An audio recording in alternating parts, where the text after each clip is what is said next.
of directors. He's been very valuable to our organization over the years for bringing in his clear-headed thinking, his big heart, and his ability to help us sort through the myriad of qualified speakers that we have to choose from every year to help us reach a balance, okay? Look, Don's a little bit controversial, okay? But he concentrates on the big picture, and no matter what, okay, I'm telling you guys, Don approaches everything with a big heart, and agree or disagree, he's coming from the right place, okay? He wants nothing but good, and he's really a wonderful man, and he has given invaluable service. He's been to every single Congress convention. We invited him to become a director right after the first one. He's literally our senior director, along with Wendell and myself. He's been here the longest. And he's also been to 3 out of the 4 summer events.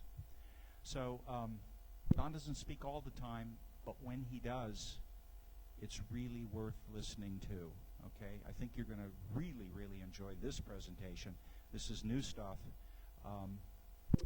Don has not talked about this before, and it's real, solid, good, interesting stuff. Ladies and gentlemen, Don Ware. Thank you, Bob.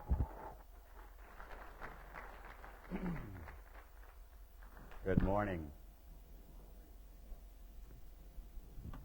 This is, as Bob said, I think the 19th year in a row that I've been at this Congress. And I want you to know that I can feel the love that so many of you share when you come to the International UFO Congress conventions. I also have a serious love affair with Mother Earth. And I'm talking about sharing Earth with various intelligent species today. So what do we call them? Cetaceans, or the dolphins and whales. And these species, or groups of species, include the cetaceans, Bigfoot, which we call Sasquatch or Alma, from the mountains of Siberia, forests of Siberia, snowmen of Nepal and China, and I think they call them Wookiees in Australia. These are eternal spiritual beings in physical bodies that were designed to be non-technological. And there are 4 other species that share this planet with us that have technologies capable of allowing them to come and go from the planet fairly easily,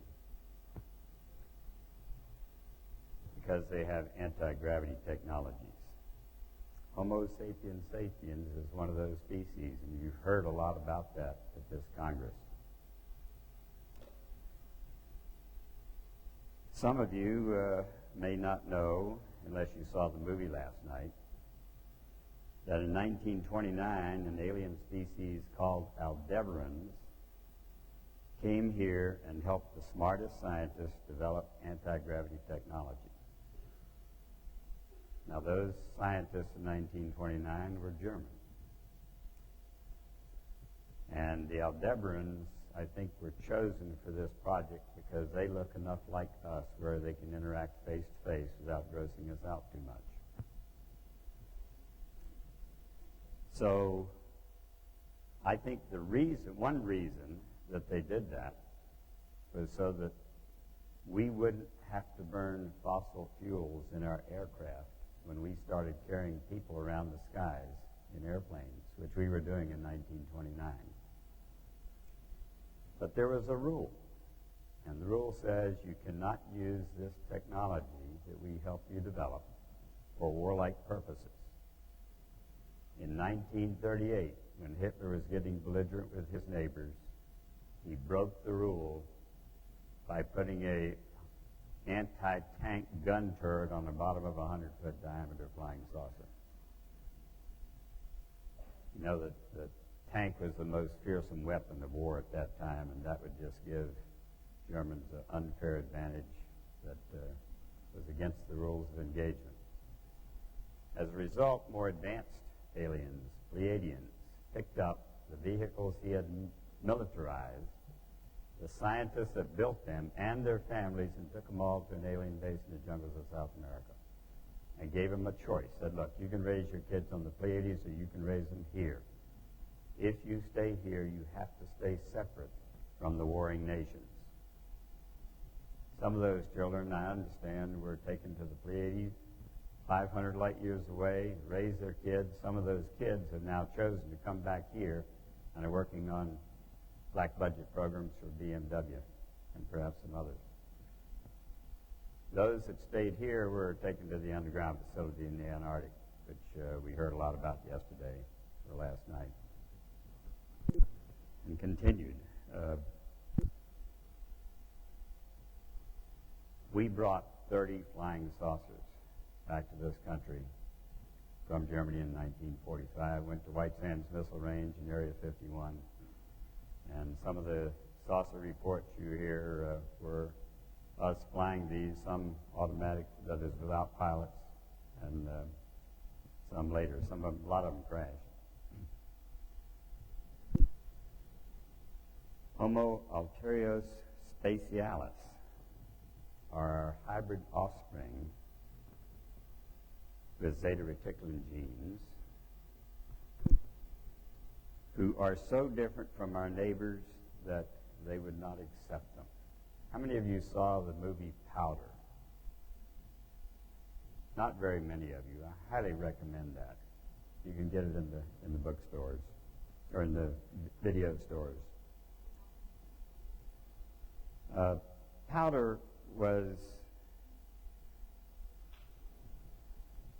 he was fairly large-headed, bald, very light-skinned, twice as intelligent as the rest of us probably, and very, very sensitive.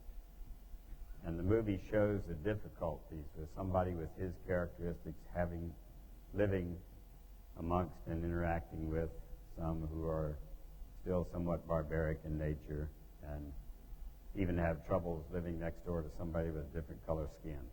So I think there's a message in that movie that would be good for us. The first man to get a PhD in civil law relating to space said that they are a new species that we made. I'll get to that later. The Dagon people are survivors from Atlantis, and they chose to stay on this planet after their more selfish friends chose to leave the planet. I'll tell you a little more about those later. And I want to thank Sandra Bearwolf for handing me a copy of The Sea Gods After Atlantis when I left this Congress a couple of years ago. It was the most interesting reading material I had that year by far. Reptiloids of the inner earth. That's what Lacerta called her species. Some might say reptilians. But these are the earliest long-term intelligent residents of our planet. And they were here before humans, and they're still here. Genetically engineered by aliens from the leftovers of the dinosaurs after they had some serious earth changes back millions of years ago.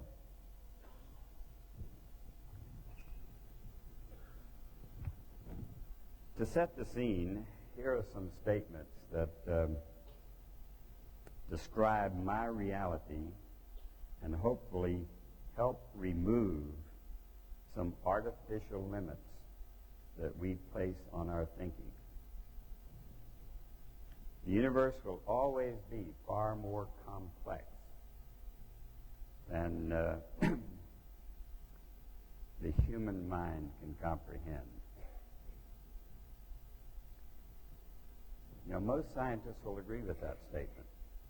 And if you get into a specific discussion with them, you might have occasion to remind them of that if they disagree with, you know, take exception to some specific of your new reality as you build it. This world is a far different place than what most people are aware of.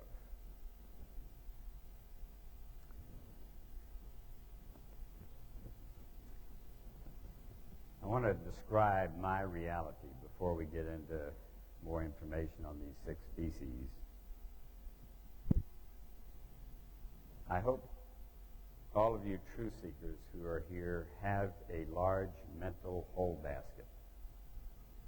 I chose that term because when I was in the Air Force and I ended up, after I was flying fighters for primary duty, I had 3 baskets on this corner of my desk. The in basket on the bottom is where the secretary puts stuff you're supposed to process. The top basket is the out basket, where you put it there after you finish doing whatever you need to do to it. But that whole basket in the middle is where you put the stuff that you just haven't quite figured out what to do with it yet. And if you have a large mental hole basket as you seek truth, I think your learning curve will be steeper.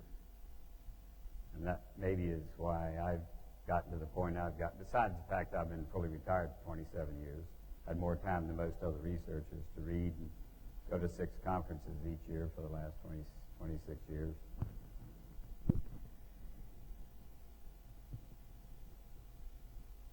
In 1982, that's when I retired, and the first day of my official retirement, I became a field investigator and state section director for MUFON.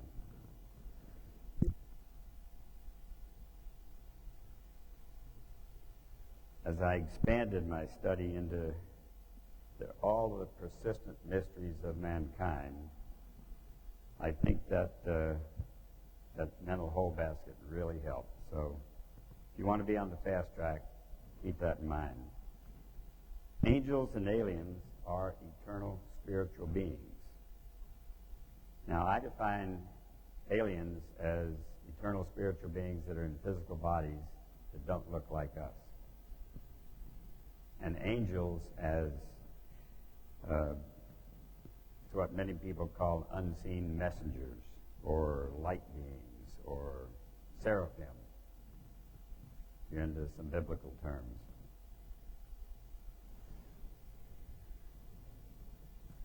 God is all that is, or universal consciousness. If you want to discuss the really big issues with others that you don't know well, I think it's really good to start off with sharing what your view of God is. You don't have to agree with the other person's view of God, but you'll have a better discussion if you're aware of how they view God. We are all divine beings. I believe there is a piece of the universal Father in you and me and everybody else. The Urantia book tells us that it's a part of our mind, our mental body, that is part of our soul. We are all divine beings. There's a piece of that universal Father in each of us. I am an eternal spiritual being, and it's a really good thing because the path to paradise is a very long path.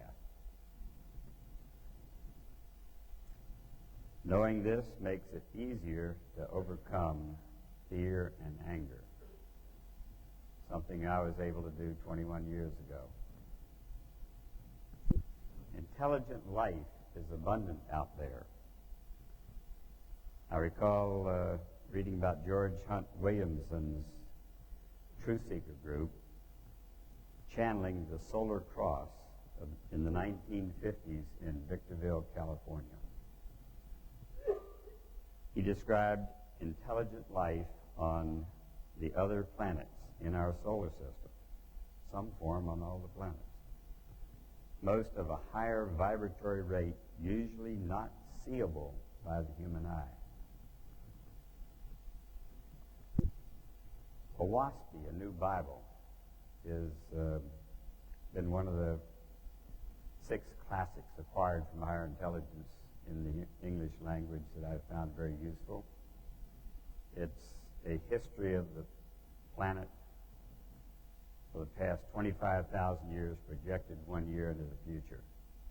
But it gave me an idea of what circumstances on this planet allowed higher intelligence to violate the prime directive or make exception to the prime directive. And it's when our national leaders are leading humans astray. You're able to take actions. If you heard Wendell Stevens talk yesterday on tape, you see how they took action with Gorbachev and with his wife to help move things in the right direction. Wendell told me that these tapes from the Solar Cross were so well done that they were broadcast in a weekly series in California. And these broadcasts had very high ratings. Not many of us know that. That was quite a while back.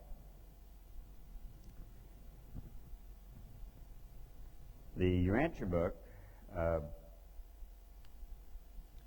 describes, actually it was, I think, the WASPI that describes billions, literally billions of angels and aliens here to assist us through this highly traumatic transformation process we're going through right now. That's good.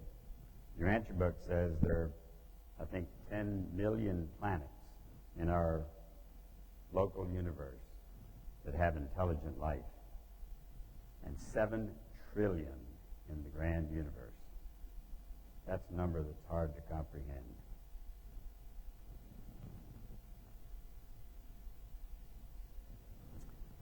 Alien vehicles crash. In Ryan Wood's recent book, Top Secret Eyes Only, describes 74 crashes of unknown vehicles since 1897. And he missed 2 that came down in Gulf Breeze in 1988. One of those incidents is described in Leah Haley's book, Lost Was the Key, talking about the keys to her mind, the compartments of her mind that were shut off, sometimes by aliens and sometimes by some government personnel.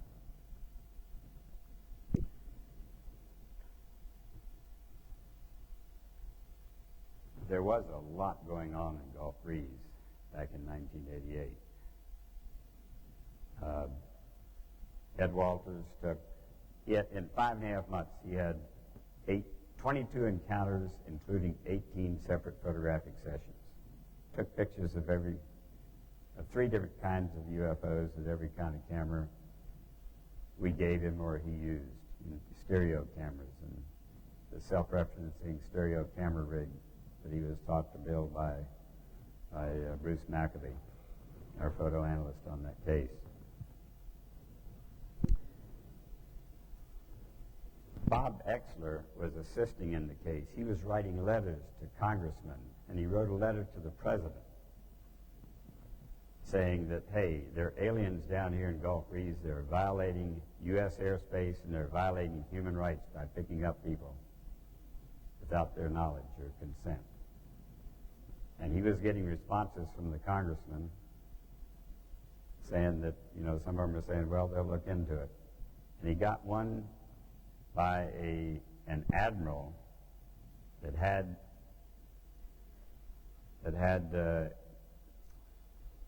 air warfare in his title block. And the admiral said he was writing for the president. And they were looking into it.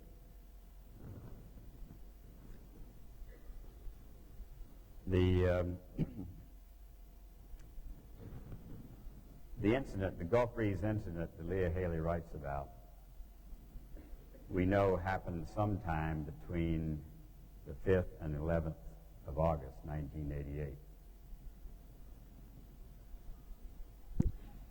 Because those are the nights that she was in the hotel in Mississippi she was picked up from by the aliens. Now, our government got her back in that room and caused her and her husband, who was sleeping there, to wake up the next morning with no memory of anything that happened that night.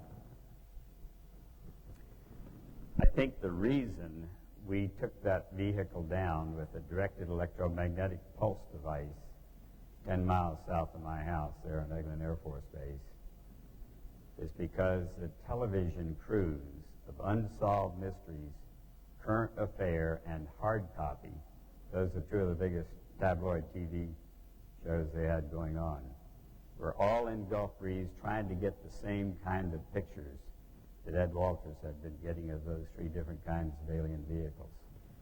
And if they had been successful, I think it would have been too tough for the powers to be to keep the general public from getting too excited. So I think there was a reason for us taking that vehicle down with the leading weapon in our non-lethal weapons program. Project Serpo is real. It happened. How many of you have been to serpo.org? Not very many. Y'all need to do that. For the past 4 years, 6 Defense Intelligence Agency folks, some I understand still on active duty, have been leaking into the public domain some really important information. Seek it and you will find it. But we did send 12 of our Air Force officers to a Zeta Reticulum planet called Serpo in 1965. 8 of them came back in 1978, knowing that they would be restricted, living on Air Force bases for the rest of their life, not able to talk about it with anybody except their compadres that came back with them. And the last one died in 2002. And according to the rules of engagement by our intelligence folks, only after that were they allowed to talk about it, so they start leaking it into the public domain. They went through their high altitude pressure training in the same pressure chamber I went through at Tyndall Air Force Base. Some of the instructors there, have been talking about what's going on. There were 16 of them trained, only 12 of them went. I personally think that it was all men. They decided that taking those 2 women that were trained for planning to go 10 years with no other humans around would be too much trouble, more trouble than it's worth. If you go to serpo.org and click any link, you'll get 30-some little buttons up top. If you haven't got time to read all that stuff of what happened on planet Serpo, at least read 27A, which is Bill Casey's all-day briefing to President Reagan in March of 1981. I mean, if that's the straight information, which I'm sure it is, it's a transcript. It has every you've got to be kidding me, that Reagan said when he was being told about Project Serpo and many other aspects of the alien presence. Just one more example of the statement I often make. There's more information about the alien presence in the public domain than any of us could possibly assimilate in the rest of our lifetime. So don't get angry about somebody not giving you, the president not telling you what's going on. They're doing it. They're just doing it in a way that maybe you don't expect. Disclosure has been happening for a lot of years now. It's just progressing in rate. Project Solar Warden is real. Human-operated, Earth-based fleet where they're supplying and taking people back and forth to our bases on the Moon and Mars and probably elsewhere. I know George Robinson, when he spoke here under the titles Space Law and Astro Law, mentioned the planet Serpo, or the moon, or excuse me, the moon Europa, which I think is the moon of Jupiter. I think alternative 3 has some truth to it, probably some disinformation too. But I think with that advanced technology the Aldebarans helped us build, we put our first manned base on Mars in 1963. We had manned bases on the moon before that. Living underground, Earth is becoming a fourth grade classroom for the soul. And the terminology of third density consciousness and fourth density consciousness, I think, is best described in the raw material. 104 Q&A sessions between Don Elkins and the same guy who influenced Egyptian civilization throughout thousands of years ago agreed to answer all the questions about the reality of the universe or human history as long as it didn't affect living persons. If you haven't read the raw material, I think that's the telepathic acquired information that's best assimilated by the scientific mind.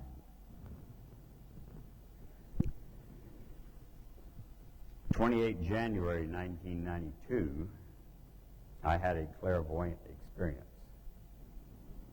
I woke exactly 2 o'clock in the morning. It said 2:00. I was wide awake from a deep sleep. There was a video screen in my mind that had 2 sentences written on it, 2 lines each, one above the other. There was no room in my mind until I got up and wrote down those 2 sentences. The first one said, "Unconditional love is becoming the driving force on this planet." And the second one said, "I am trying to learn to express unconditional love." As soon as I wrote them down, my mind cleared to think about other things, going back to sleep. Obviously a paranormal experience.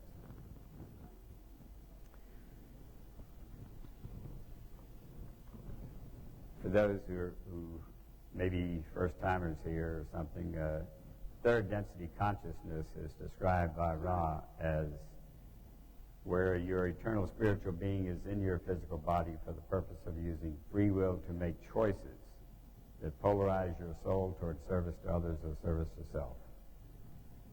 And once you make enough choices, you're ready to graduate to the next level of consciousness where your reason for being is to learn to express unconditional love of others, at least on this planet of others. There are planets where the highly selfish might incarnate for a different reason.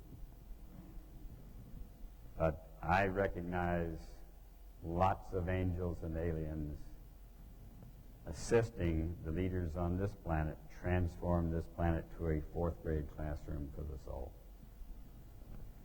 And I think there are probably 1 billion people who are already part of that fourth grade experience, whether they know it or not. They are the meat destined to inherit the planet. We're going to see big changes as soon as that growing minority becomes a majority.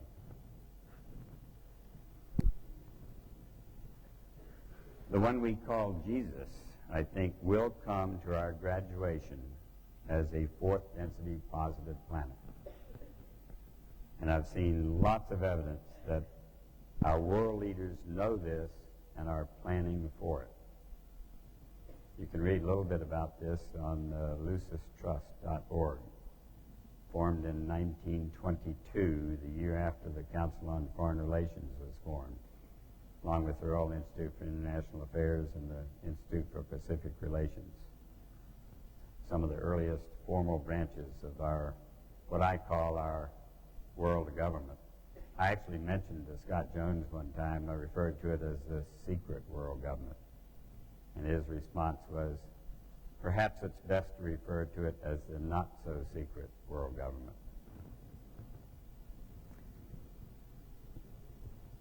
Let's see.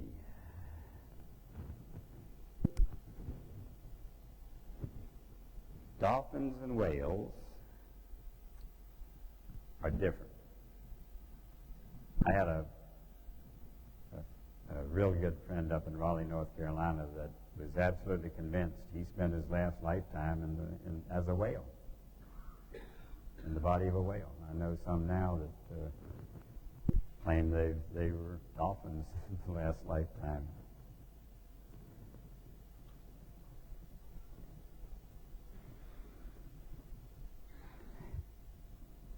Scott Jones was funded by Lawrence Rockefeller for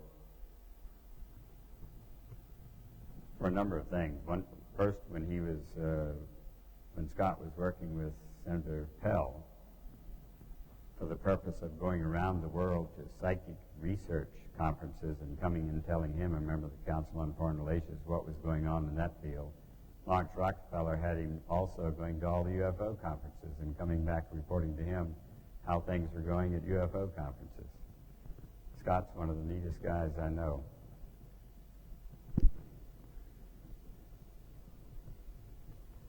When I came back from a conference 2 or 3 years ago, there was a message that he wanted me to come over to Panama City from Fort Walton Beach and have dinner with him. So I did, and I asked him if I could invite a couple of my friends. One was the president of the Philosophical Society over there, and the other is the place called Capstone House, Truth Seeker meeting, the guy that headed the UFO committee of that group. And we really had a good time, but he had a young lady with him who was highly telepathic. And they were there with a National Geographic film crew so that National Geographic could film them in the aquarium with communicating telepathically with the dolphins, which I thought was kind of interesting. Rockefeller paid for him many, many years ago to go into the waters off Bimini to communicate telepathically with the brown spotted dolphins. I know he gave a report on that at ARE one time. And basically they were trying to get the dolphins to lead them to previously undiscovered archaeological sites.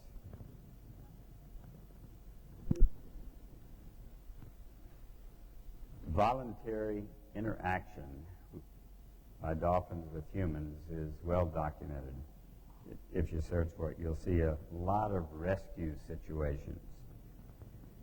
For thousands of years, you can find reports on that.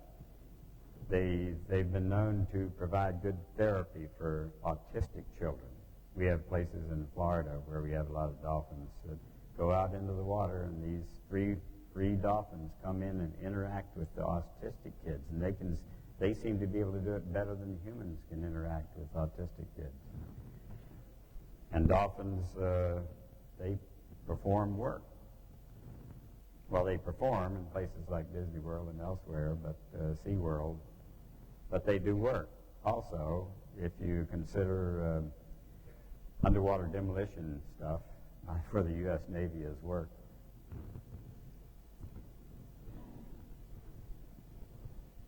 There have been a number of reincarnation cases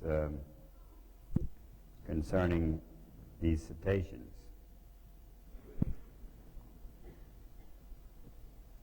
And I don't know how many of you saw Lee Shargle's talk up here.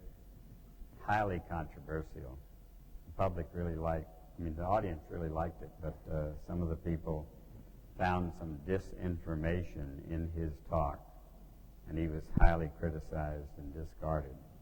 But he showed a photo of a transparent sphere that had a dolphin-like creature kind of standing vertically that interacted with him when he was working on a test project at a secret Navy test base in Northern California, not far from here, actually. And I just have an intuitive sense that picture was valid. I've gotten information from other telepathic sources that some of the creatures from off planet, intelligent creatures, look more like a dolphin than they do us.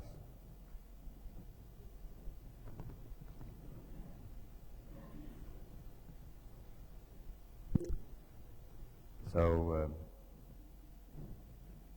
I don't want us to throw out the baby with the bathwater. Just because there was some disinformation in a particular guy's presentation doesn't mean you ought to throw out all the... He said that he had authority from NASA to give some information to us, and he used some really neat Hubble photographs that had not been readily available online like they are now in his presentation.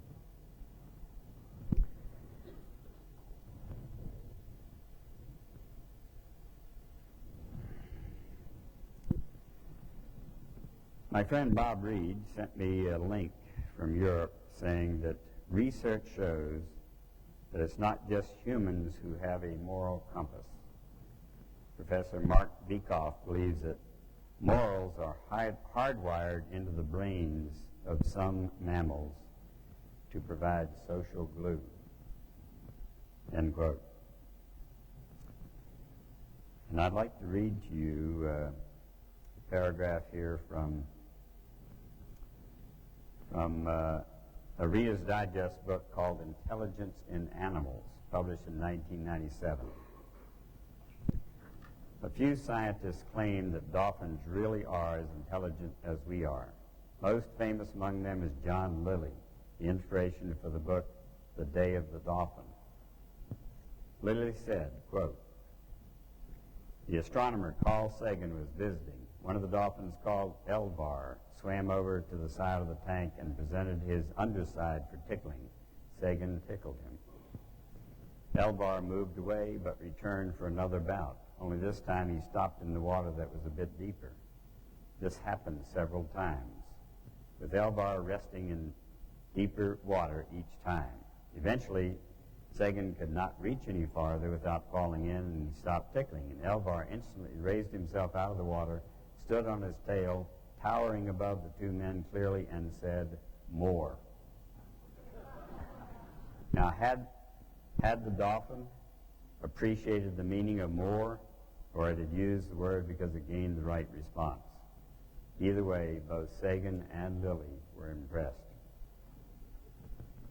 Another paragraph, dolphin rescues are described as early as 700 BC in Greece. 1989, along the coast of Australia, 3 boys were surfing among the school of dolphins when a shark, possibly a great white, took a chunk out of the board in one of the boys. Blood streamed into the water. This moment, the dolphins began to splash the water and ram the shark with their snouts, driving the shark away until the boys got to shore. Also off Mozambique, a 20-year-old girl in a boating accident had cut her foot and put blood in the water that attracted sharks. 2 dolphins suddenly appeared, chased the sharks away, and helped the girl get to a shipping buoy where she could be rescued by a passing boat. And on page 151 it says that dolphins have the greatest brain to body size ratio of any animal, including humans.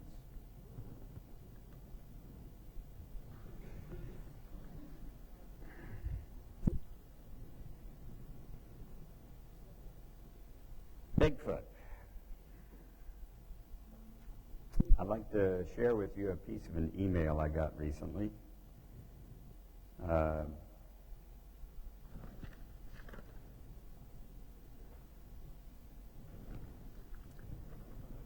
This is from Jenny. "I worked and trained for a great many years in energy psychology and at times with past lives. It is the spirit that is eternal and may sometimes change the species it inhabits. In my own case, I have been 3 different kinds of reptilians and also Yeti. The Yeti communicate by telepathy, and their cries are an expression of emotion. They are territorial and get upset when humans invade their territory. They are guardians of the earth, as are Aborigines and Native Americans. They are people too, as are the dolphin people." End quote.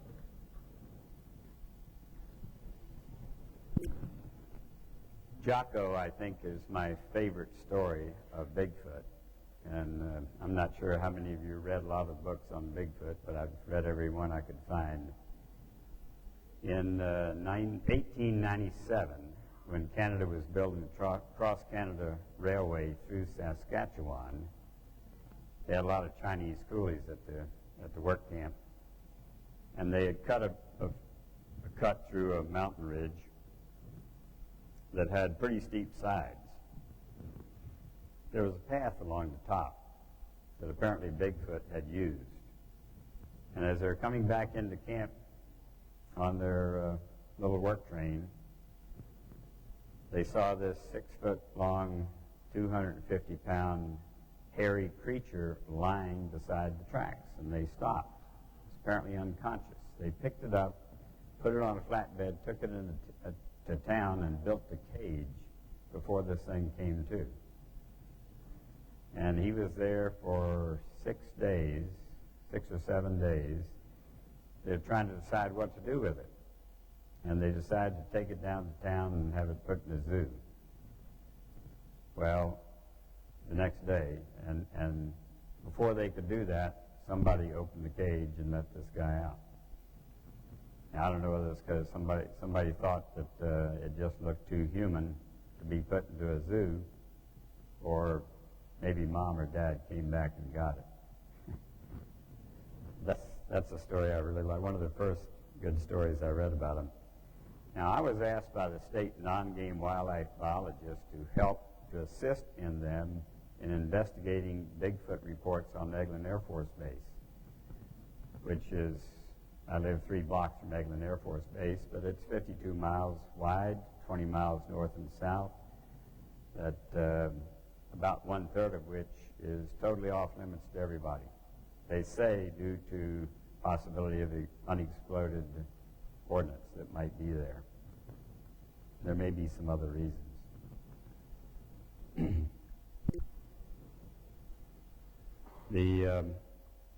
We found evidence over several years of investigation that there was a couple, big male and female, that had left the same tracks there since 1959 in the nearby farm. I started the investigation in October of 87, or maybe December 87, due to reports in October 87. And by 91, there was a 3rd set of tracks that was periodically showing up with the adults.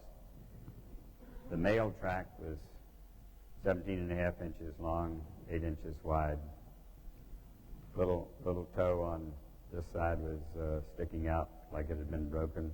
The female track was only 16 inches long. Little toe on the left foot was missing. So they're very distinctive tracks. I got photographs of some really good, clear prints. And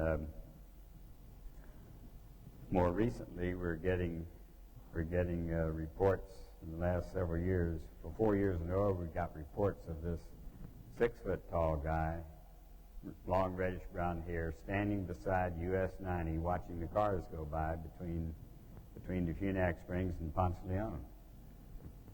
And when people would stop, he'd just turn around and walk back into the woods. So when we invited Kwani Lapsaritis, the mountain man from Washington, to come to speak at Unlimited Horizons, the regional truth-seeking group in Gulf Breeze, I was his host.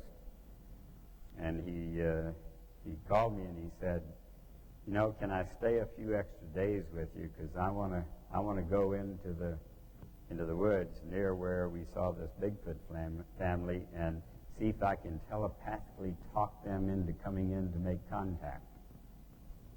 And I said, sure.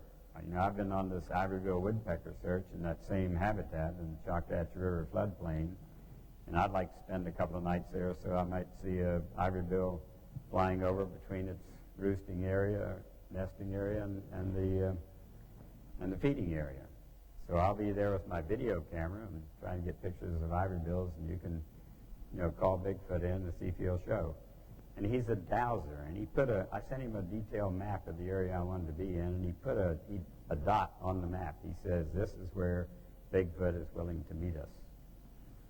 And we got there. I wanted to be on the other side of the river, because that's where I saw the Ivorybill fly over the river. And we got there, and we first looked at that spot. It was behind a private fence. I mean, it was on private property behind the fence, and I said, no, I'm not going to spend the night there on private property. So we went to my plan, which is go across the river, but the whole floodplain, it was 8.5-foot flood stage, and there was no dry land on the other side of the river. So we did camp at Morrison Springs inside of a locked gate, because the county had just bought it and had a big construction project. And they told us they had to lock the gate when they went out, this 8-foot fence around the place. And they'd be back 6 o'clock in the morning. And I said, that's okay. We don't mind being locked in. We weren't going anywhere. So I was sleeping out under the stars, and Kwani was in a tent about 100 feet away. And I was awakened by a pair of great horned owls calling to each other overhead.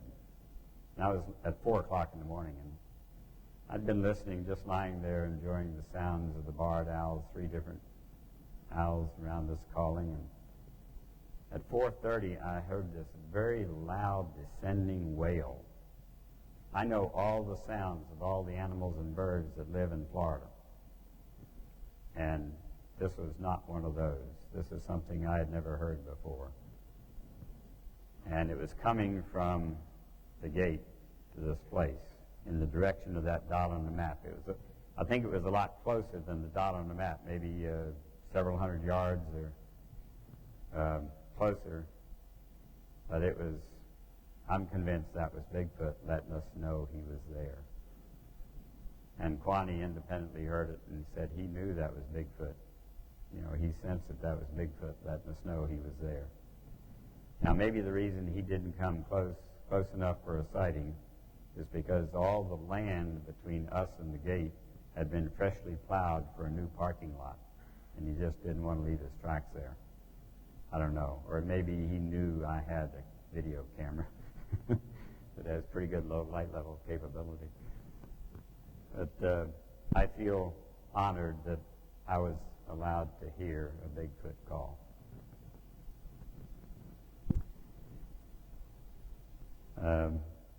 Lapsaritis wrote a book called Psychic Sasquatch. And there's another fellow named Carl Bream that is a serious Bigfoot researcher, particularly in Oregon. And he sent me a description of an incident that I think is very important. So let me share a little bit of that.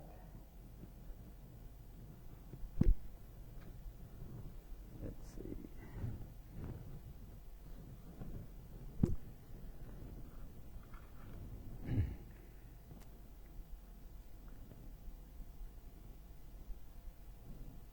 Concerning the mind-boggling mounds that I inspected, over a dozen of them.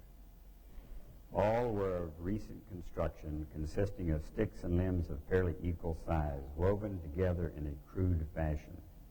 None of these mounds were on trails, and there were no signs of human involvement in their creation. All were above 2,900 feet altitude. Every one of them was built in a northeast direction. The sticks were not gathered in the locale of the mounds, and the time factor considered for their creation can only be equally astonishing. Some were constructed over a fallen log on a rock shelf protruding from a steep slope. One had a living limb the size of a man's leg woven into it against the limb's direction of growth. The force needed to stretch the large limb backwards and hold it in place to weave it into the 10-foot tall mound would have to have been very great. I could only surmise that an opposable thumb would have to have been required to complete such a feat. We were very surprised to see the last mound, evidently built, still under construction, one which would have been the greatest one of all. There were hundreds of sticks, limbs tossed in all around this new mound, and as we looked around the mound, we could see no source of the material. The sticks were aligned in a sturdily built wooden platform, probably 25 feet off the ground, In a direct line of sight about 70 feet from the platform was a 55-gallon drum canted outwards with from a large tree, held in place by a great chain which the tree had grown around. The barrel had a crescent moon shape cut in the welded-on lid.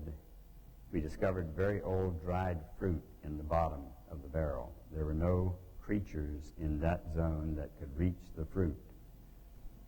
Through such an opening, we discovered that one could reach into the barrel and while doing so presented a perfect target for a gunman up in an apparent shooting stand. The barrel was painted yellow and blue, identical to barrels one would find on a military base. As to the purpose of these mounds, he didn't know, but he says, I felt the most probable reason was a warning of an ambush site ahead.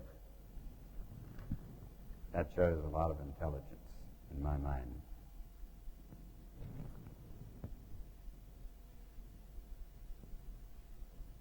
I've been forgetting to push the button at the right time.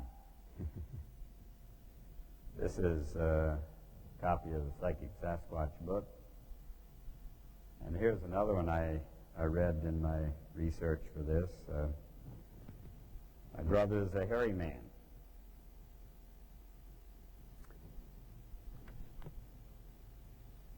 Lee Trippett is a Bigfoot researcher, and Ida Cannonberg, some of you may have read her work. She's an explorer of consciousness. The two got together to write this book. And Ida Cannonberg says, Lee brought some local maps, and we dowsed several places where Bigfoot might be found, all within the coast range of Oregon. Just about there, a telepathic voice broke into our discussion to give us some specific directions. I have been steadily interacting with such voices since 1977. This was a new one. He introduced himself as Maez, M-A-E-Z, the head of a council that monitors Bigfoot from the planet Arcturus yet. That would explain the UFOs that have been seen in the vicinity of our subject. And 20 pages later it says, you have asked Ida about bones. Bigfoot is as sentimental about his relatives' bones as you are of your mother's or your cousin's. He would not willingly submit them to desecration by scientific analysis. But in the case that one of their children is born crippled or deformed, or has a defect that shows by the age of 2 or 3 years that it will be incapable of growing to care for itself in the wilderness where the family or clan lives, that child is gently smothered and buried as a service to itself as well as to the clan. This does not happen often. But if she could be convinced, the young would be taken to a medical facility where it could receive treatment and perhaps be cured or helped and later returned to her, the mother might reconsider giving over the child. So that's something that Lee and Ida worked on, and to my knowledge have been unsuccessful. It's just been a few years ago they did that. I have another short clip here I got from,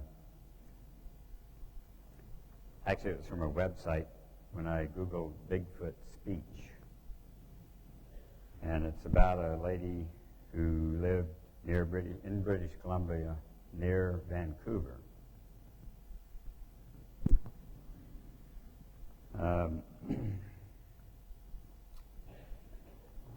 While hunting one afternoon, Victor claimed to have encountered a small, naked Caucasian boy who he accidentally wounded after firing into an opening in a tree,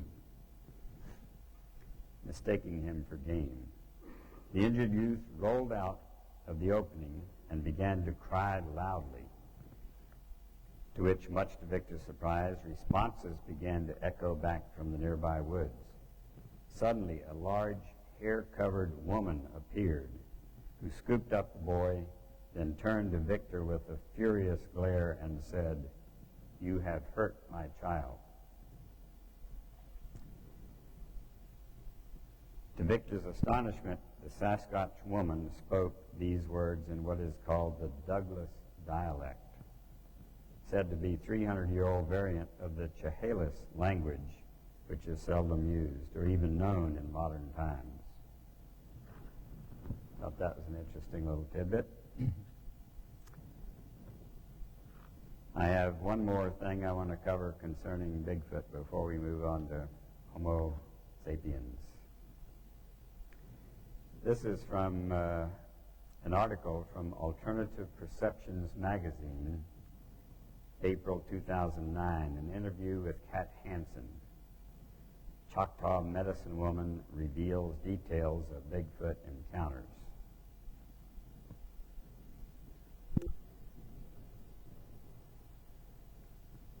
Kat Hansen, let's see, let me skip on down for time purposes. They do not choose to know our way of living. For example, they do not cook or read, but they are capable of drawing and like music. They do not play music, but will play with the instruments per se.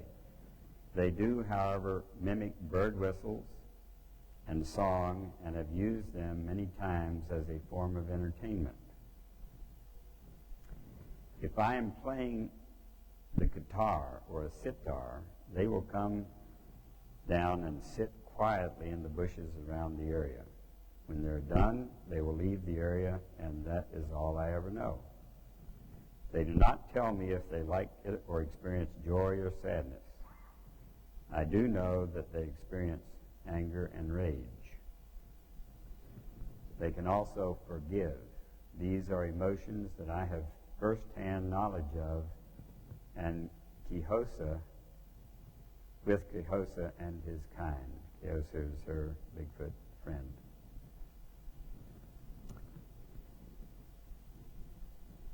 Later it says, for instance, Kehosa can mind speak to people. It is a very unusual gift that took me a long time to get used to. By this I mean he can put pictures into your head and a fleeting voice that is almost like an echo. He uses this to communicate and get his meaning across to me. It is also like flashcards strung together to create a meaning. When he does this, though, it causes me terrible pain in the form of migraine headaches and sometimes nosebleeds. She says sometimes the headaches can last for a couple of days.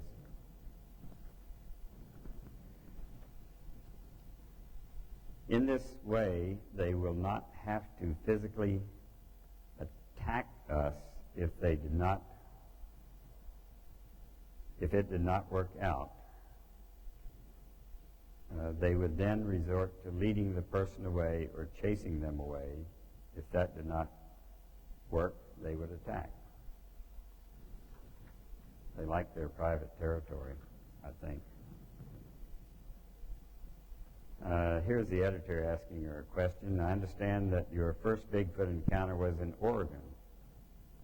Kat says, yes. This is where I first met Kehosa. When I was 5 years old, we were deer hunting, and the adults had left me in a camp by myself. This was a different time back then when children were safe and able to be left alone. I was playing around the camp area with my Barbie dolls that I had brought with me when I heard a crying sound. I listened and kept hearing it. I thought another child was left alone in their camp and was lonely. I looked for the sound and found it a ways into the forest. It came up to a fallen cedar tree. I came up to a fallen cedar tree, and there, sitting on the ground next to it, was a hairy child about as tall as myself. It was crying and rocking back and forth. I just thought it was an ugly child. Maybe it lived in the woods, and that's why it was so dirty.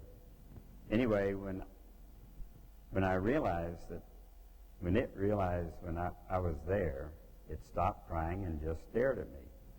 I sat down across from it and took my Barbie dolls out of my pockets and began to play with them while talking to the child. I was asking it all sorts of questions and finally got up and walked over to me. I offered it a Barbie, and it chose the blonde one. And we sat there looking at them and playing with them. A while later, the hairy child stood up and began to whine and kind of bounce up and down and seemed to be really excited about something. As soon as I stood up, all of a sudden there was this great big whomp. And there landed right in front of me was the biggest, hairiest, ugliest looking thing I'd ever seen. It was a male Bigfoot. It was growling this bone-jarring growl and grabbing the hairy kid. I kind of screamed and peed my pants and backed away all the same time. He pushed the hairy child back away from me and put himself between us and just looked at me. I started to scream really loud and turned and ran back to the camp. And she said, I told my dad what had happened, and he went with me to see the area where, the Bigfoot was. All he found was tracks. And she says, I was very upset because the hairy kid had taken my Barbie doll.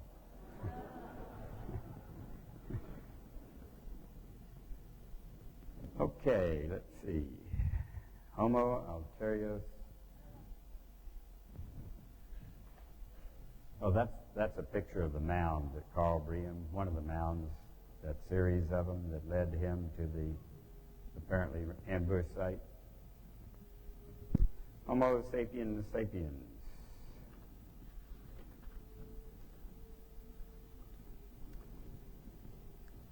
Let's see.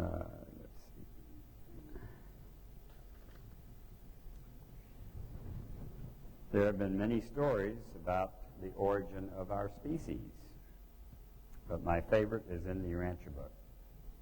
It says that Andon and Fonta were genetically upgraded from Homo erectus about 994,000 years ago for the purpose of giving us greater capacity for intellectual growth and spiritual awareness. They were considered the first humans in this line of humanity.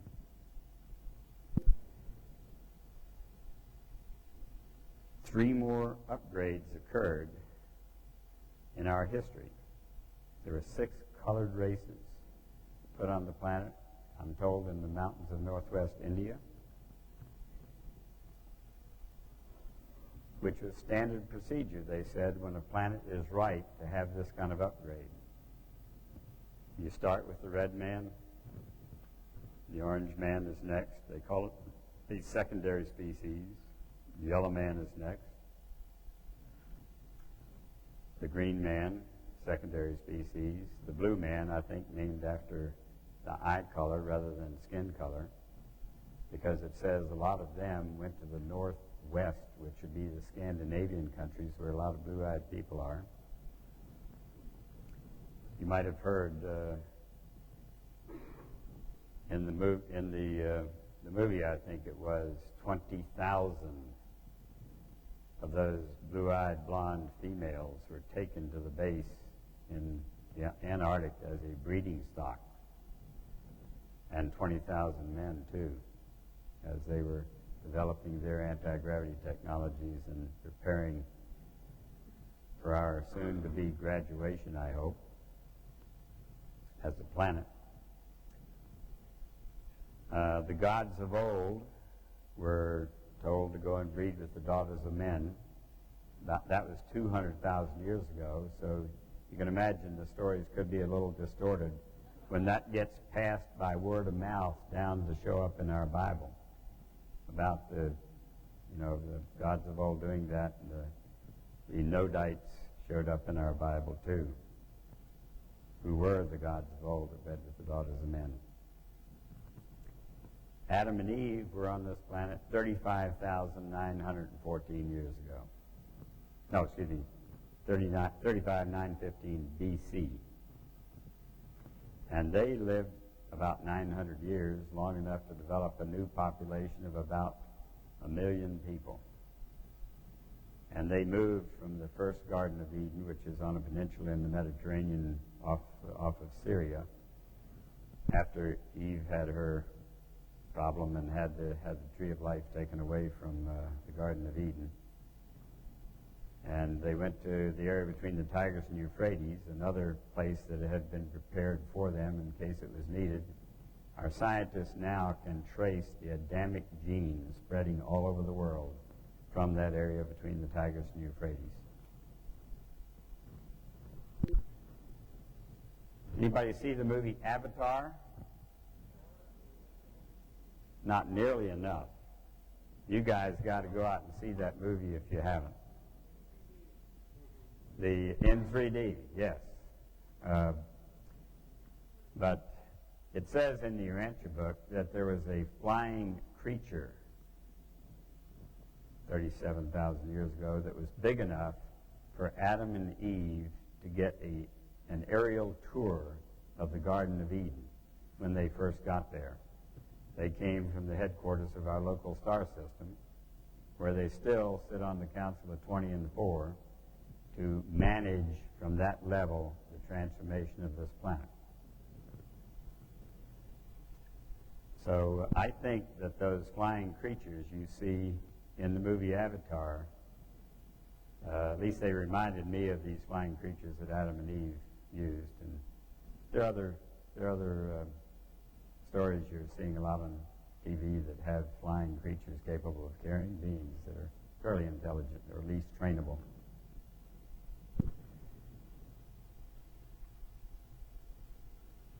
We do have anti-gravity technologies that now allows those of us who are qualified to join the Galactic Society. Graham Thune was a friend of mine. He's given a lecture here.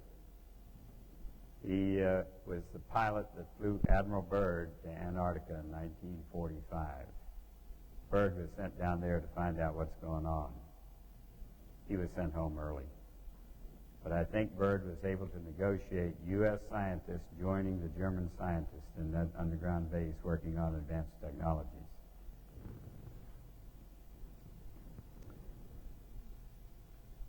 We now, at this conference, I had a retired National Reconnaissance officer hand me a photo of what he said was the 5th generation of flying saucers developed by this hidden technology program. I think we now are in the 6th generation of that technology. That's what we used to put our first manned base on Mars in 1963. Some of you are familiar with Alternative 3. I think there's some truth there. Probably some disinformation there too. You've got to use your own intuition, your own discernment to decide what's true and what's not.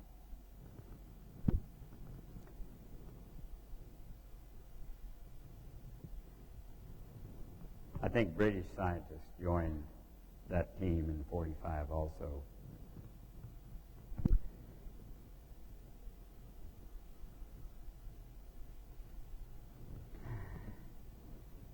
Let me talk about Homo Alterius Spacialis.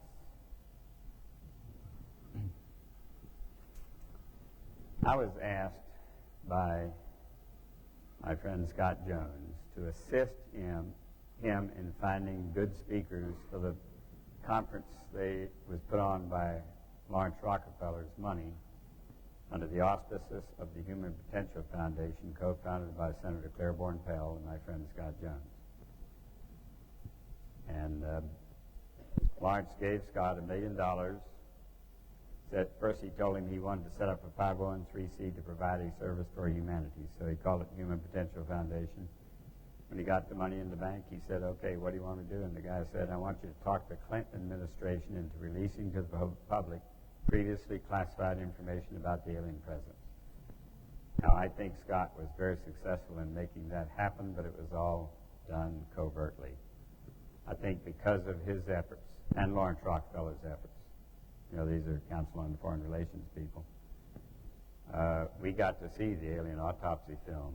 And once they show you an alien that is obviously dead, so the general public doesn't have to be too excited. And they were showing all this on the sightings. Use your free will to turn to that knob to see alien stuff. It's not a violation of the Prime Directive. Because the third grade students are supposed to do their free will choice polarization thing without having connections with the larger reality out there. They're kind of restricted to the planet. They're under quarantine, actually.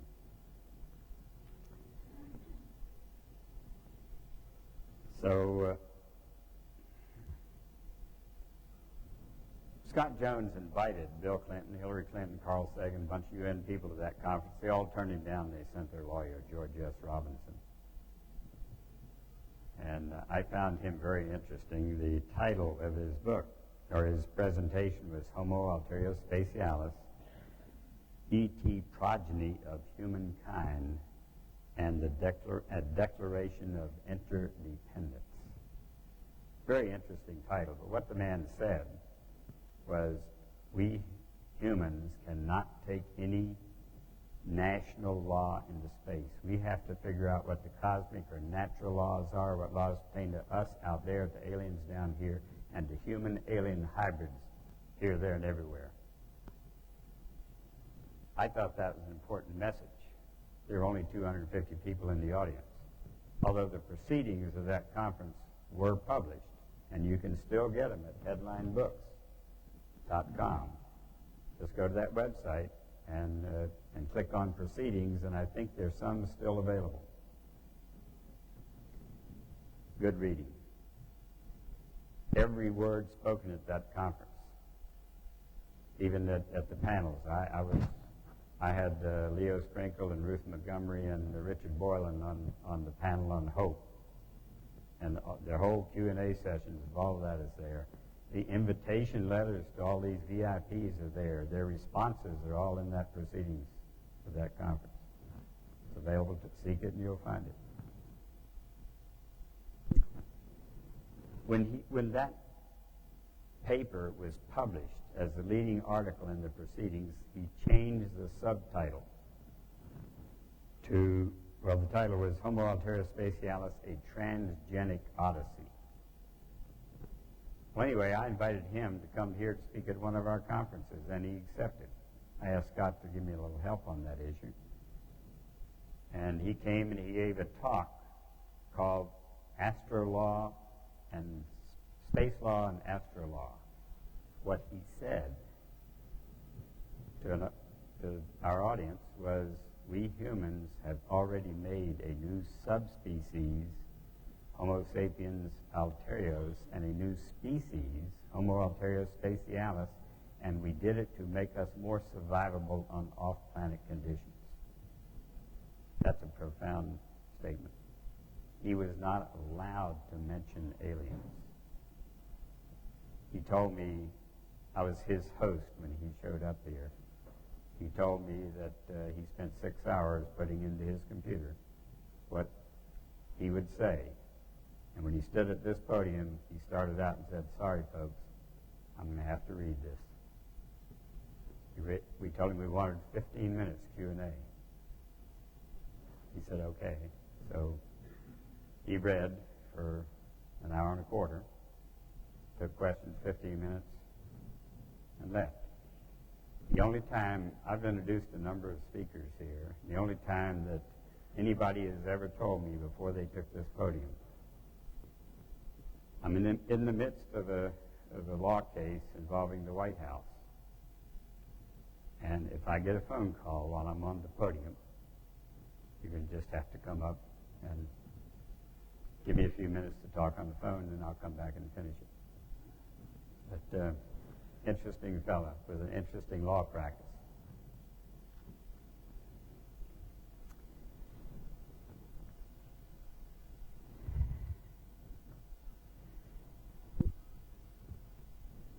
Let me show you some books that you can find on Amazon.com if you will write into their search engine George S. Robinson.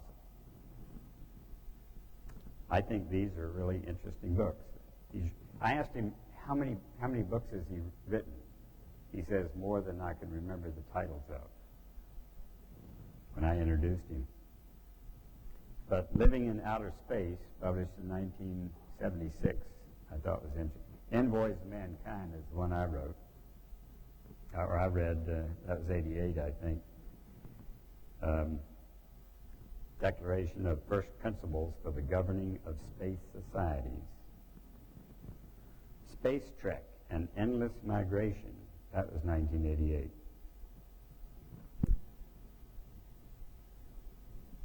Astrolaw, Carrying Human Rights into Outer Space, 28 July 05.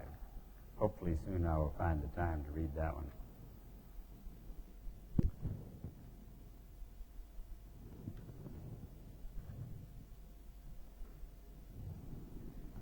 You know you got to be somebody special to get your face on the cover of Time magazine. Council on Foreign Relations controls the board of Time magazine, and I think they probably caused this picture to be there so that we would better be able to accept our hybrid children. You remember Gene Roddenberry's Earth, the Final Conflict, the last series of the Star Trek series? There's a guy named Dwan, and he looks very much like this. I think that appearance was also meant to be educational for us, to help these societies merge, not just below ground like they are now and on our bases in Moon and Mars, but on the surface when the time is right.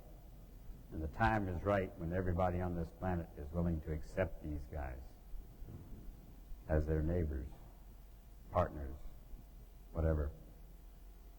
The species here is not named, but I'm convinced that this is what it is, Homo alterio spacialis. There's 6 pages of information in that book that's designed for the audience of Time magazine. You know, not very exciting to us. Debbie Tomey, who was Kathy Davis in Bud Hopkins' book Intruders, made this drawing of her hybrid daughter. CBS made a mini-series of her story. She was taken on board twice to be introduced to her hybrid kids. And I'm convinced that this is the same species you saw on the cover of Time. The Time cover guy was wearing contact sunglasses. This one didn't. They got blue eyes. Debbie tells me all of them she's seen have blue eyes.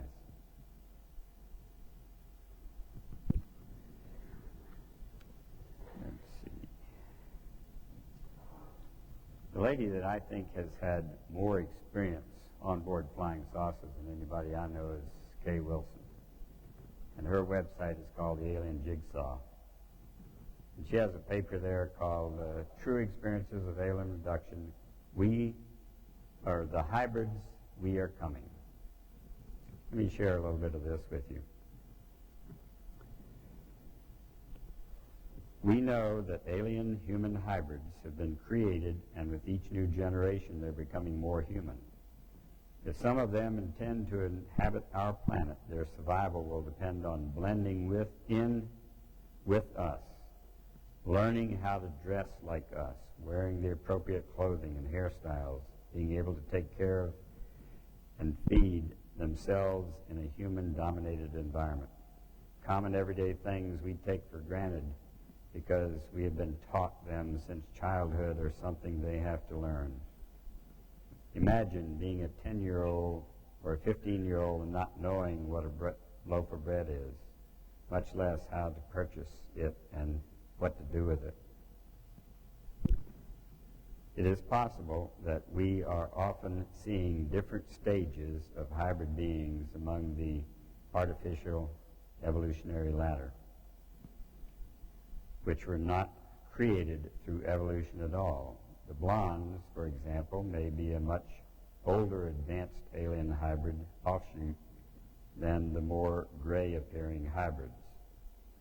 But because the gray hybrids are much younger than the blondes or Nordics. They're sometimes called, they retain more of their alien-appearing characteristics. We know there are many different types of aliens interacting with and abducting human beings.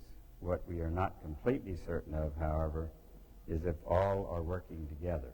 My personal experiences have shown me that the grays, the short, pudgy beings, the reptilian-appearing beings, and to a lesser extent the blondes, are all interacting or interested in our physiology, and they're taking specific types of DNA from us for specific reasons.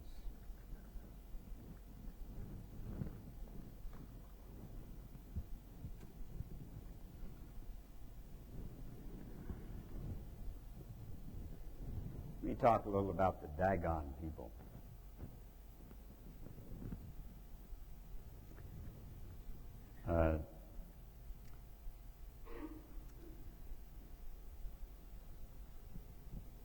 I really thank Sandra for giving me that book, The Sea Gods After Atlantis, Biography of a Race of Man,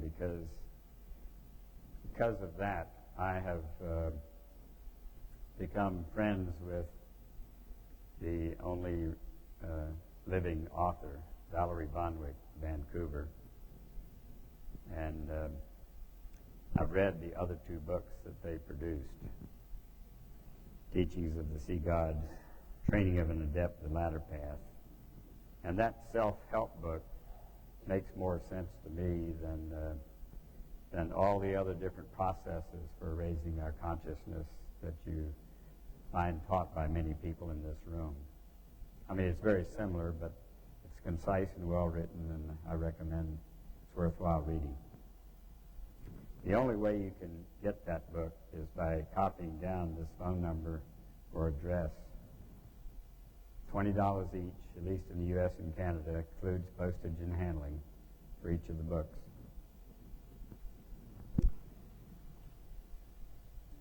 I would like to share now a few statements from that book, Sea Gods After Atlantis. Page 25 says, after the deluge. The main reason that we make contact with you now is to help you who still live on the land to fill in one of the gaps of your prehistory. Of all the cultures that owe either their racial heritage or their cultural impetus to Atlantis, ours is the only one that retains an unbroken account from before the fall of Atlantis.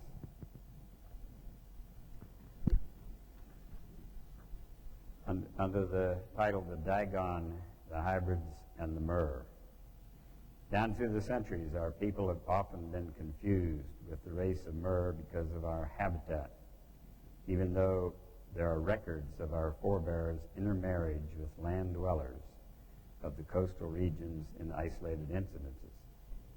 I believe there are still Scottish families whose verbal records bear this out. There are accounts of such in the traditional stories of Wales also. However, we are quite different in physique and physiology from the members of the Mer evolution. The Mer belonged to a family of hybrids whose ancestors were developed as a result of some very early crossbreeding by those same scientists who adapted our own species. What their scientists did, since they were building cities under our oceans, we now have 12 big dome cities, is they put gills in their necks so that they could stay longer underwater without coming up for a breath. This was also an effort to ensure the continuance of intelligent life on this planet by developing new species which were physically equipped to survive in a vastly changed environment. But with the passage of time, the Mer have drawn closer to the sea mammals and further away from man. I think that means that these mermaids and mermen like the dolphins a lot better than they like us. Probably good reason there.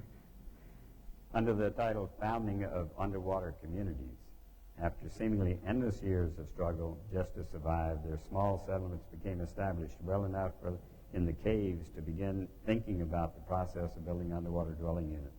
capable of housing a community complete with the improvements in living conditions which they consider to be essential to the well-being of its citizens, all under one roof. For all these many years, since our people have continued to upgrade the dome cities, but to begin with, the basic problems to be solved for any of our communities were the same. One, to supply sufficient drinking water by the conversion of seawater with which they were surrounded. Two, to cope with the problem of sewage and avoid polluting their surroundings by designing and constructing efficient sanitation units. We need to work on that, by the way. Three, the need to develop a constant and reliable food supply. And four, to ensure that all life support systems solve the problems arising from pollution and did not add to them. Once our people had established their towns, both their artistic and intellectual drive took the direction toward creating an underwater copy of whatever had formerly represented the best on land, from their point of view at that time. However, if you were to visit the oldest of our dome cities first, and then visit those that were built more recently in the order of their planning, you would notice the results of a gradual but remarkable change in our forebears' psychological makeup that not only revolutionized design and taste, but more pertinently also inspired a radical spiritual change. And under our common goals, it says the overall goal of our people is that of harmony. But it is that harmony that results from creative intelligence responsibly applied and then vibrated with vitality. All our effort is conscious and is consciously applied. We, the Dagon, would like to help humankind if or when the time should come you need the help of those who have walked the path before you. Lastly here, the judicial system of the Dagon. The lawgiver fully fulfilled the unwelcome responsibility of being judge, jury, and executioner of the penalty. And the lawgiver has an appointed telepath to work with him. The empath is one who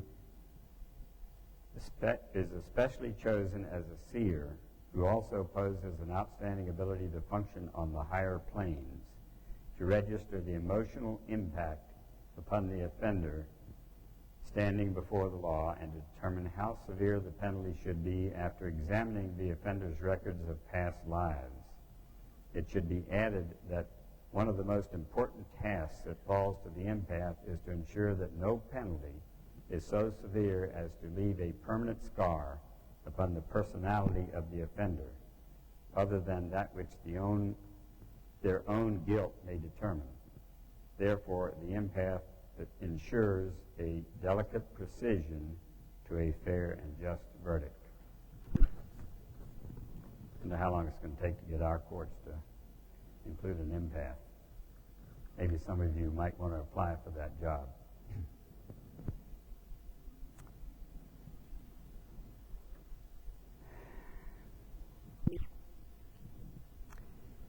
No, they say they made the mer people, and when I read Manly P. Hall's book, The Secret Teachings of All Ages, you'll see 3 pages in there on Atlantis. Atlantis is a fish-like creature that had both a tail and feet. And about 5,000 years ago in the Middle East here, he would every day walk up out of the sea and teach those people all kinds of profound things, and every night walk back into the sea, referred to as a sea god.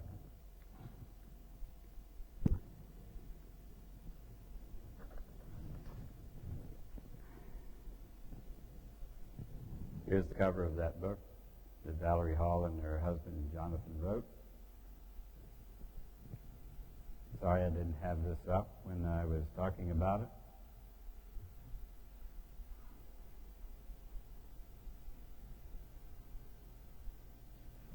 Now let me get into the last of these 6 species.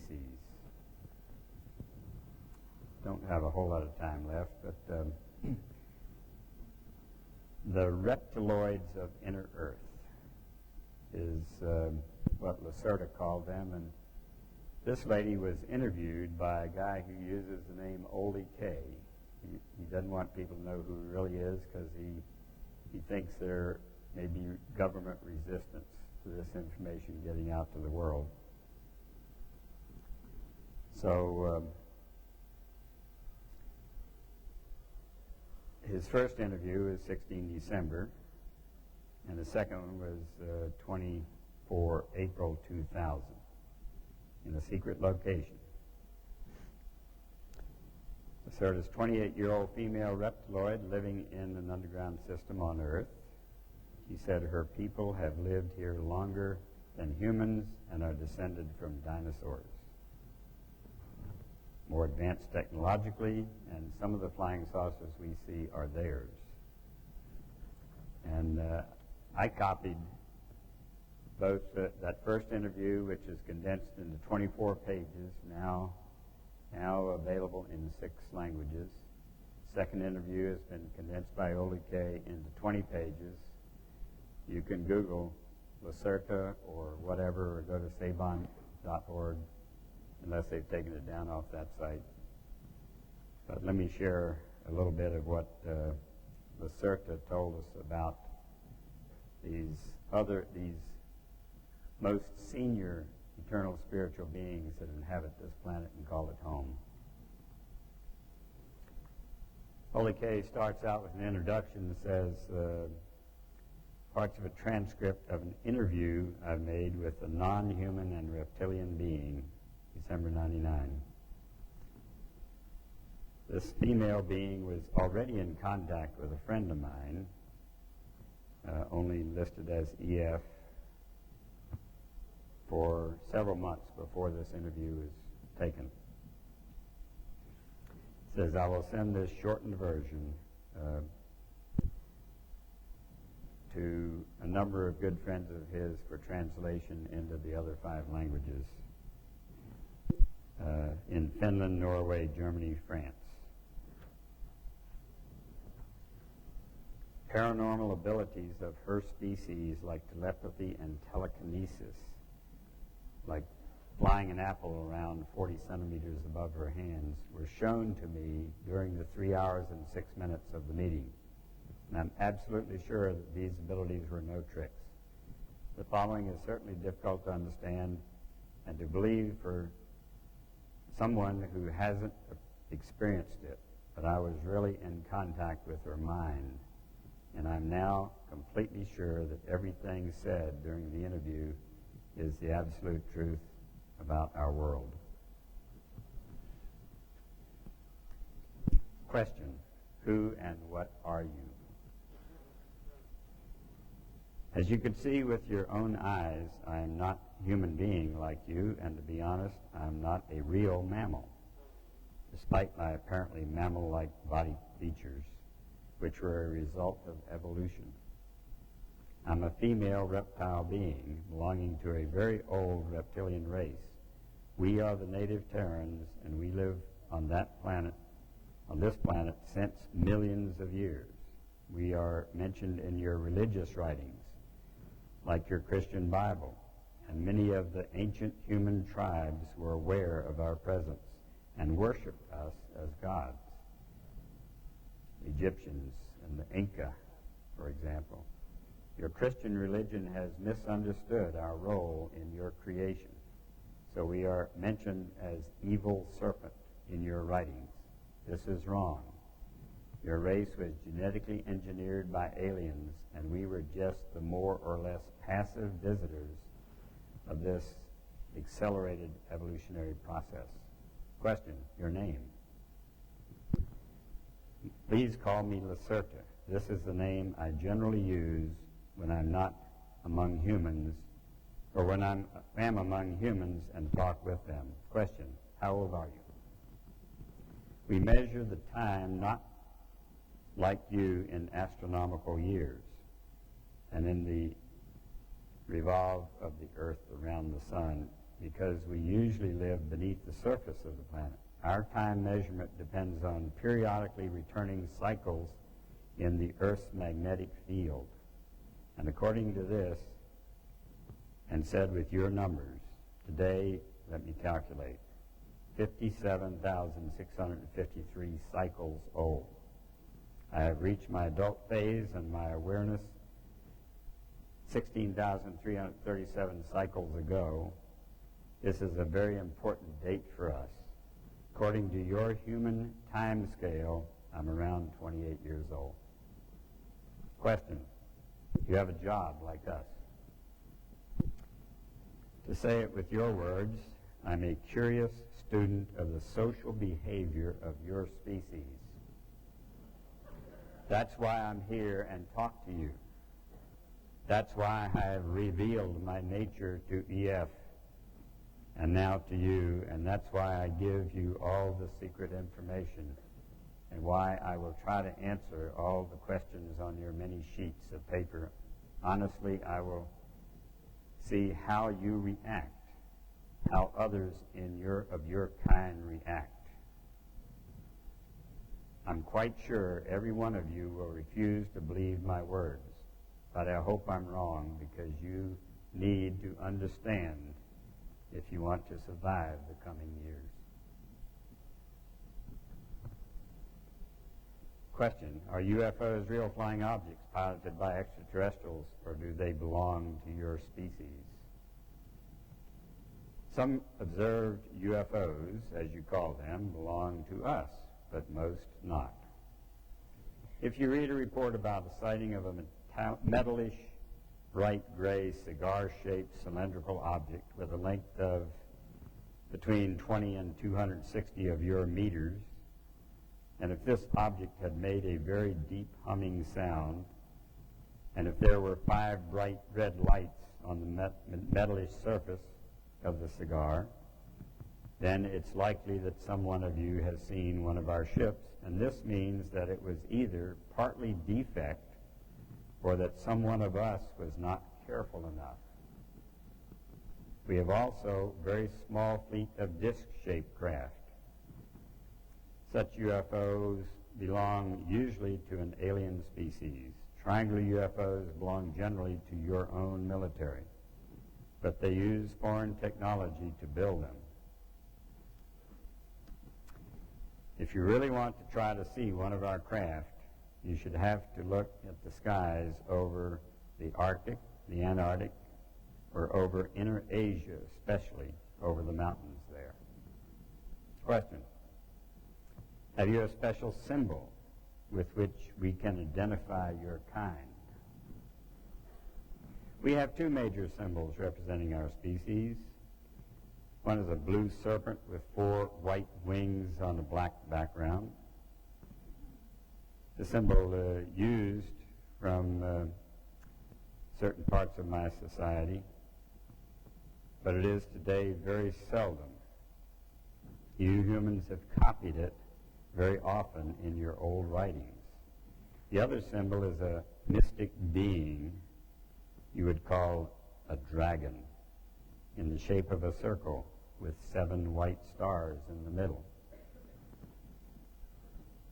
If you see one of that symbol on a cylindrical craft I've described in my previous answer, or on some underground installation, this thing or place belongs definitely to us.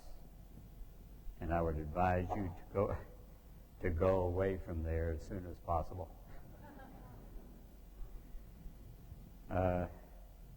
He questions the 7 stars, and the answer: Pleiades? No. Actually, the 7 stars are planets and moons, and they are a symbol for our former 7 colonies in the solar system. The stars are shown in the front of a blue background, with the dragon circle means the shape of the Earth. The 7 white stars mean moons, Mars, Venus, our moon, Mars, Venus, and the 4 moons of Jupiter and Saturn we had colonized in the past. 2 colonies are no longer in use and abandoned, so 5 stars would be more correct. Question. As you have not allowed me to make photos, can you describe yourself in detail? And I'll skip a paragraph or two. Like you, I have a head, 2 arms, 2 hands, 2 legs, and 2 feet, and the properties of my body are like yours. As I'm female, I have also 2 breasts. Despite our reptile origin, we have started to give milk to our children during the evolutionary process. This happened around 30 million years ago, because this is the best thing to keep the young alive. That means that we are now real mammals, but the breasts of us are not as large as those of human women, and the size of them is generally equal in every female of my kind. The internal reproduction organs are far, for both sexes, similar to those of humans, but they are visible, and they are visible, and they have the same function as yours. Question. What kind of clothing do you generally wear? I wear this human, everyday clothing only when I'm among humans. To be honest, it's not very comfortable for me to wear such tight things, as it is always a very unusual feeling. If we are in our own home, this means in our subterranean home, or in our large artificial sun areas, if we are together with others near our own home, we are usually naked. Is this shocking to you? When we are in the public and together with many others of my species, we wear very wide and soft clothing made of thin, light stuff.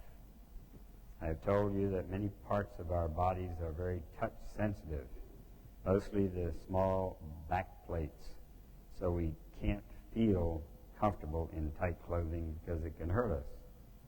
Men and women wear often the same kind of clothing, but the colors are different for the sexes.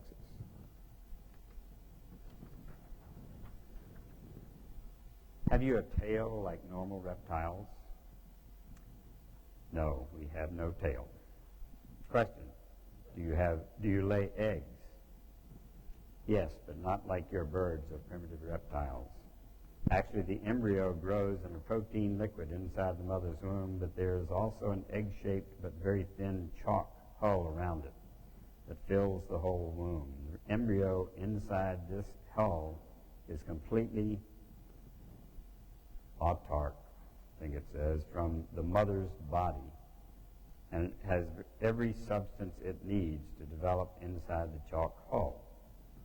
There is no cord like your navel cord, which is connected to a point hidden behind the back plates. There is also a cord, like your navel connected to the area behind the back plates. When the baby is going to be born, the whole egg is passed through the vagina, covered in a slimy protein substance, and the baby came out of this soft egg after some minutes. These 2 horns on our middle fingers were instinctively used from babies to break through the chalk hull to take their first breath. Our young are not so large as your babies when they are born. They are between 30 and 35 of your centimeters tall. The egg is around 40 centimeters tall. This is because our vagina is smaller than the human one, but we grow to a normal size of 1.6 to 1.8 meters. Question, what do you eat? Flesh, fruit, vegetables, special kinds of fungus, and other things. We can also eat and digest some substances which are poisonous for you. The main difference between you and us is that we must eat flesh because our body needs the proteins. We can't live completely vegetarian like your kind because our digestion would stop working and we would die after some weeks or maybe months without flesh. Many of us eat raw flesh or other things that would be disgusting to you. Personally, I prefer cooked flesh and surface fruits like apples and oranges.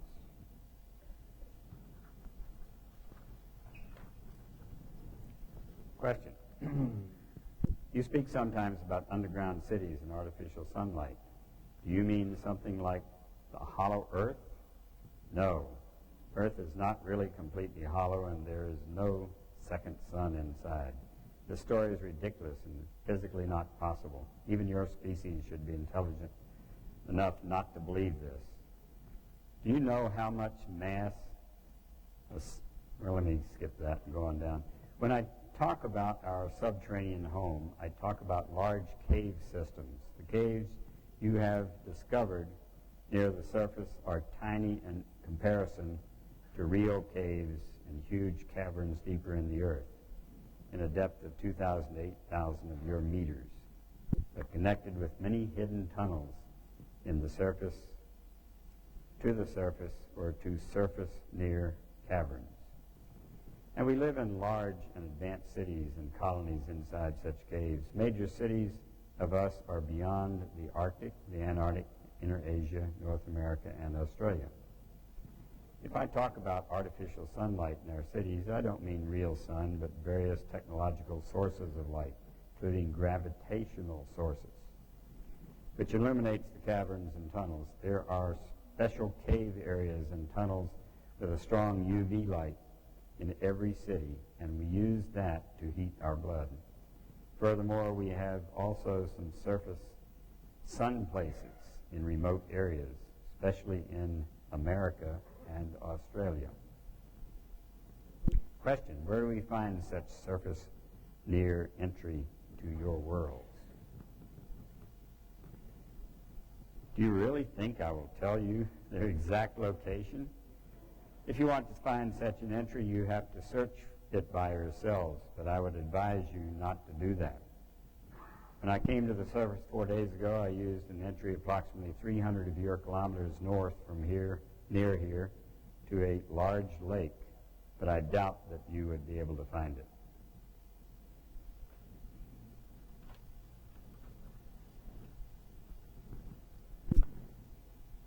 Talking about the energy of their mind, he asks, can you kill with that? And the answer is yes, but it's forbidden. Question. You said you can hide your UFOs. How do you do that?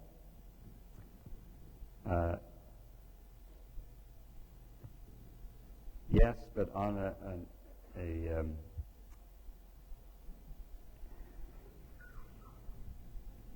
I can't read that, excuse me. There is a powerful device inside each craft which is able to send an artificial signal to your minds to convince you that what you see either nothing or only in the sky that which you see as a normal aircraft.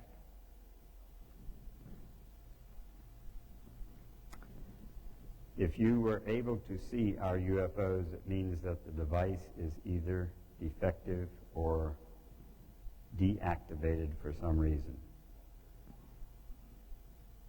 Most of the surface near entry points to our tunnels are also hidden with such device, and you will generally see only normal cave walls instead of the doors. Question, back to your and our own history. You've mentioned the race of the Elohim who have created our human race. The Elohim came from this universe, from the star system you call Aldebaran. They were very tall humanoid species with usually blonde hairs and very white skin. Now, does this mean that those who first taught humans anti-gravity technologies back in 1929 were what the Bible calls the Elohim? Interesting connection there. Last question. How can we protect us against this influence on our mind? And she says, I don't know. I doubt you can. Because your mind is like an open book to read and write for nearly every species I know. Oh, one more question, excuse me. Do you want to say a last sentence or message? And she says, open your eyes and see. Don't believe only in your wrong history or your scientists or your politicians. Some of them know the truth about various things, but they don't inform the public to avoid confusion and panic.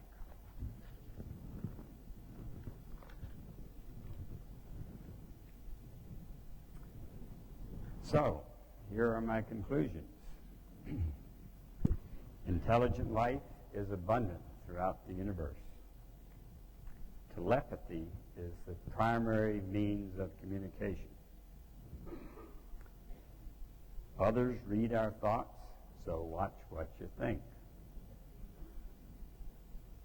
We learn to express unconditional love in a fourth grade classroom for the soul. And all of our classmates will not look like us. How much time do I have? 5 minutes. Whoops. He said, don't go to a Q&A session if you only have 5 minutes.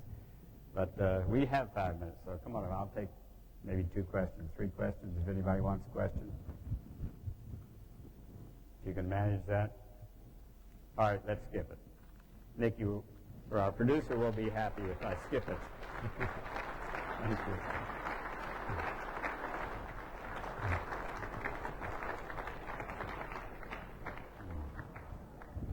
Time to go to lunch.